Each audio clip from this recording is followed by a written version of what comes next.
এবারের theme Disneyland, Ram মন্দির, আরো কত কি। হাই, আমি Priya, welcome to my mini blog.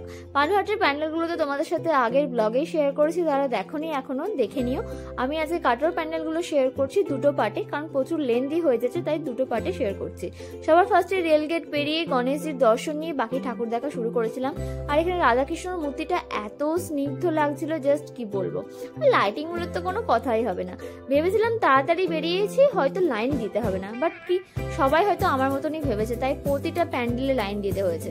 But যেহেতু সময়ই বেরিয়েছিলাম, তো লাইনগুলো খুব লেন্দি ছিল না, তো কিছুক্ষণের মধ্যেই প্যান্ডেলের মধ্যে ঢুকে যাচ্ছিলাম। সবার ফার্স্টে ইউনিকের প্যান্ডেলটাতে গিয়েছিলাম, এবারে করেছিল ডিজনিল্যান্ড। জায়গাটা বড় হলে হয়তো এটাকে আরো সুন্দর লাগতো দেখতে, বাট ওভারঅল ভীষণ সুন্দর লাগছে।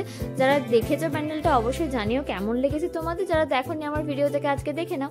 ভিতরটাও কিন্তু ভীষণ সুন্দর আর ভীষণ অ্যাস্থেটিক লাগছিল। ওপরের পোর্শনটা তো জাস্ট ওয়াও, কোনো কথা। আর যেহেতু ডিজনিল্যান্ড, তো মিকি মাউসকে তো থাকতেই হবে। আর আমি গিয়েছিলাম আমার অল টাইমের পার্টনার আমার ভাইয়ের সাথে। ও কিন্তু আমার দোহাই দিয়ে এখন বেশ ভালোই ঘুরে বেড়াচ্ছে। আর তার সাথে ইউনিকে প্রতি বছর এই মা কালীর থিমটাই থাকে, প্রতি বছর সেম থাকে। আর একটা ঠাকুর দেখে খিদে পেয়ে গেছে, তাই সবার আগে আমি ফুচকা খেয়েছিলাম। আর আমি ফুচকা খেয়েছি, আর ভাই খেয়েছিল ভাপা পিঠে। ও ফুচকা খুব একটা পছন্দ করে না, আমার যেমন টকটা বেশি পছন্দ, ওর যেমন একটু মিষ্টি মিষ্টি বেশি পছন্দ। সেকেন্ড প্যান্ডেল যাচ্ছিলাম কাছাই রোডের ওপর দিয়ে। আর 360 দিনের কাছাই রোডের একটা আলাদা রূপ, আর এই ঠিক 5টা দিনের কাছাই রোডের একটা আলাদাই রূপ। কারণ 90% প্যান্ডেল বা 90% যে মেলা বসে, সেটা এই কাছাই রোডের ওপর দিয়েই কভার হয়ে যায়, তাই ভীষণ ভালো লাগে। আর জনকল্যাণেও লাইন দিতে হয়েছিল। জনকল্যাণে এবছরের থিম ছিল রাম মন্দির। ওভারঅল ভালোই লাগছিল লুকটা।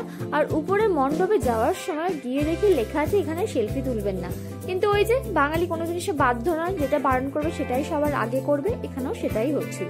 আর তারপরে মেলাগুলো টুকটাক দেখতে দেখতে এসে পৌঁছেছিলাম তন্দুরি চায়ের কাছে। আমি একদমই চা লাভার নই, আমি কিন্তু খুব একটা বাইরে চা কফি কিচ্ছুই খাই না। খেলে হয়তো বাড়িতেই খাই, কিন্তু কি মন হলো, হুট করে মন হলো খেয়েই নিই। তো আমি আর ভাই দুজনে 2 কাপ নিয়ে নিলাম। তো শীতকাল যেহেতু ছিল, ভালোই লাগছিল 2 চুমুক দিয়ে। তারপরে গিয়েছিলাম সবুজ পাতায়। এই পুকুরটার জন্য এখানে লাইটিংটা কিন্তু ভীষণ সুন্দর লাগছিল। এই রূপসী বাংলার ভিতরে গ্রাম বাংলার যা পরিবেশ থাকে, সেটা এখানে ফুটিয়ে তোলা হয়েছে। যাদের গ্রামে বাড়ি তারা এসব দেখে অভ্যস্ত, আর যারা শহরে থাকে একদমই এসব দেখেনি, তাদের জন্য এটা খুবই ইউনিক লাগবে হয়তো, বা যেটা গ্রাম বাংলার পরিবেশ সেটা সম্পর্কে তারা জানতেও পারবে। এর মাঝের অনেকগুলো প্যান্ডেল আমি আজকে স্কিপ করে যাচ্ছি, সেটা কালকে পার্ট 2-তে দেখাবো তোমাদেরকে। এরপরে অক্সিজেনের লাইটিং আর থিমটা তোমরা এবছরে দেখে নাও। এবছরের থিমটা ছিল এই গণেশজি, আর তার সঙ্গে ছিল সব থেকে কিউটেস্ট বাহন এই ইঁদুরটা। আজকের মতো ভিডিওটা এখানেই শেষ করছি, দেখা হবে কালকের ভিডিওতে। ওকে, চলো বাই।